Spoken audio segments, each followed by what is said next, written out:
Dave McMenamin, ESPN.com.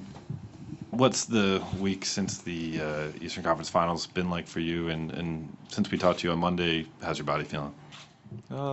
Just taking the necessary days, get my body prepared to play game one.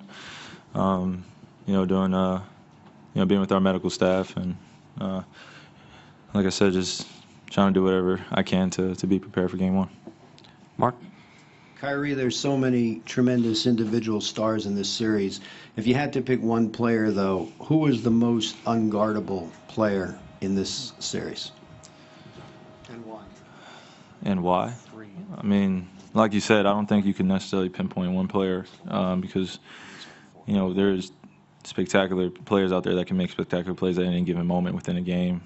Obviously, playing at the highest level, this is the final, so, probably even more spectacular plays I'm looking forward to seeing and actually hopefully doing. And, you can't pinpoint one player. It's just every matchup on the floor, from 1 through 5 is a great matchup.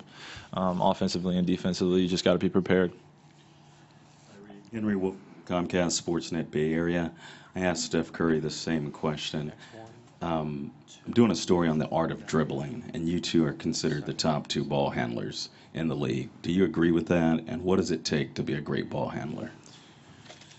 Well, I definitely agree with that. Steph has an unbelievable job of just getting to where he needs to go and then also getting a shot off. It's crazy the way he does it. And then, for me, it's watching him and then watching me as well. It's like, when you're out there doing it, it's kind of like, you're just playing off instincts. And it's like, I remember just being in my driveway, and I've told this story plenty of times, literally I don't do anything that's out of the ordinary. It's just repetition. And then, not being afraid to try that move that your coach tells you not to do. Like being on a fast break and, doing, double moves, and your coach wants you to do a regular layup. I don't believe in that. I believe in having creativity in the game and bringing excitement to, whatever everyone kind of is afraid to do.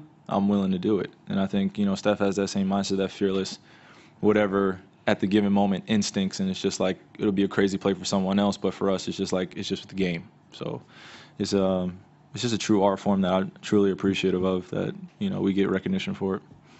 Chris in the front. Chris Haynes, Cleveland.com. Kai, knowing you, how I do, you don't like to have your injuries out there. You don't like to have that for the world to see and know. How has this been for you last couple of weeks where there's always an update on your situation, sometimes a setback, progress, whatnot, but it's like everybody knows what you're going through physically. How have you dealt with that?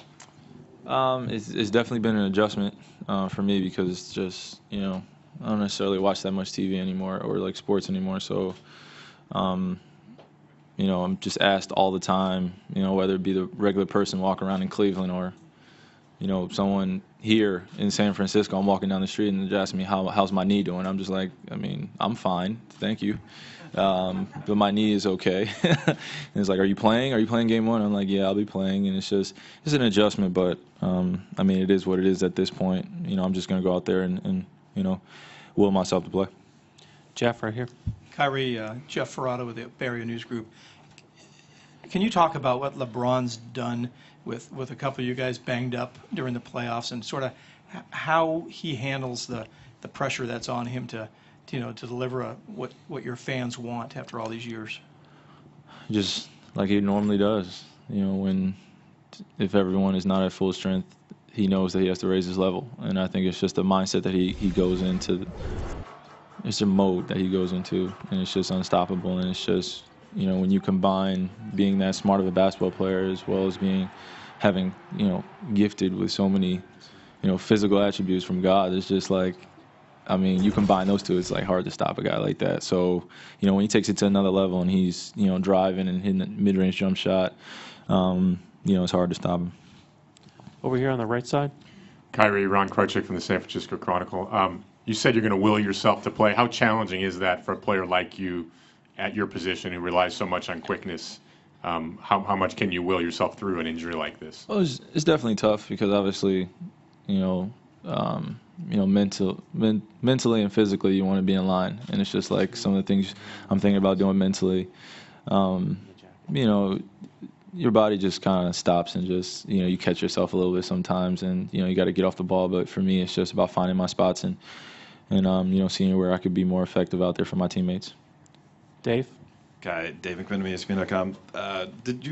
Two-part question. Do you ever doubt that you guys would get to this point? And I wonder if you could tell us a little bit about, I think you spoke to Joe Varden about this early in the year, conversation you and LeBron had in L.A., kind of at a crucial moment, at a shoot-around, I guess, and where you guys might have took off as a team after that. I think it was Phoenix. I don't think. Well, for me, I came in with just an open mind, and when you have veterans on our team like we do, that kind of know exactly what we have and what we need to do to get better as a team, and different pieces that we're kind of missing, and then we go out and get it. I've never seen it done like that, for me, because I've kind of just been on the background and being the young guy, and I've played with so many different guys, and the whole dynamic of the last 3 years has been totally different than coming in when you have guys that have won championships and knows what it takes to win a championship. It's just, from the management all the way down to the players, it works hand in hand as well as the coaches. Everyone is being in full communication all the time, and there's no gray area with anything. So I think that made it easier for everyone to just come in and be themselves. And then also just lucky. Like, we got really, really, really lucky with guys coming in, and then the team that we have now. It's just amazing how much we've come together. Just all the ups and downs throughout the season and going through it has made us closer as a team. Mark? Kyrie, Mark Schwartz, ESPN. In terms of the art form of dribbling, can you talk about how you started out and focused on it, who kind of led you to do that, and how much time you spent on it, and who did you watch most closely to kind of study them on tape?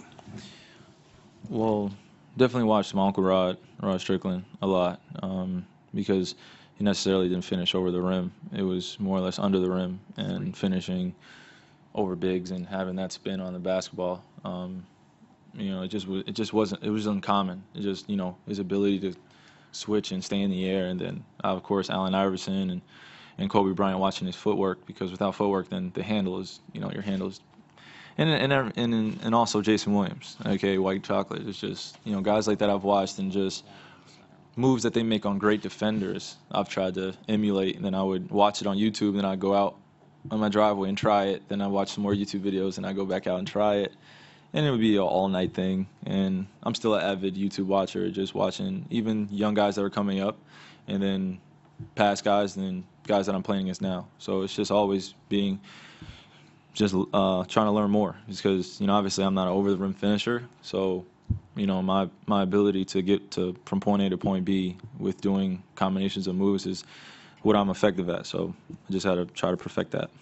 Last two, Chris, and in the center. Kyrie, Chris Broussard, ESPN. You guys have the best player in the world. You got a perennial all-star. Are you surprised and even a bit bothered or offended that you guys seem to be such underdogs in this series? No, not at all.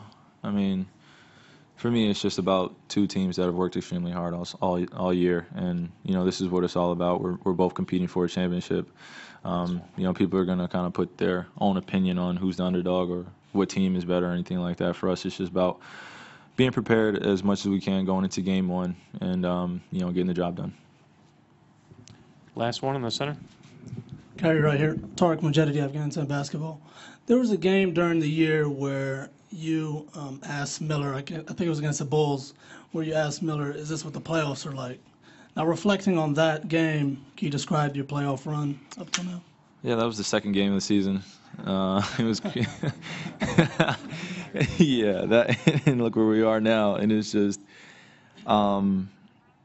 because I had never experienced anything like that. We played in Chicago, and, now actually going through a playoff series with him is totally different. But it was the first time it was packed, and you could just feel the energy. And that was almost every arena that we played in. That was the first time I'd ever experienced something like that, where we were traveling on the road at home. It's basically sold out everywhere we go. And so I was like second game, big time game against Chicago Bulls. I was like, is this a playoff? Like, this is what it feels like? Mike's a champion, so he's like, no, not really. And now playing in, 3 playoff series, it's like, it doesn't even compare. It's nothing like the playoffs or the feeling of it. So now that I actually had that experience, it's funny looking back on it.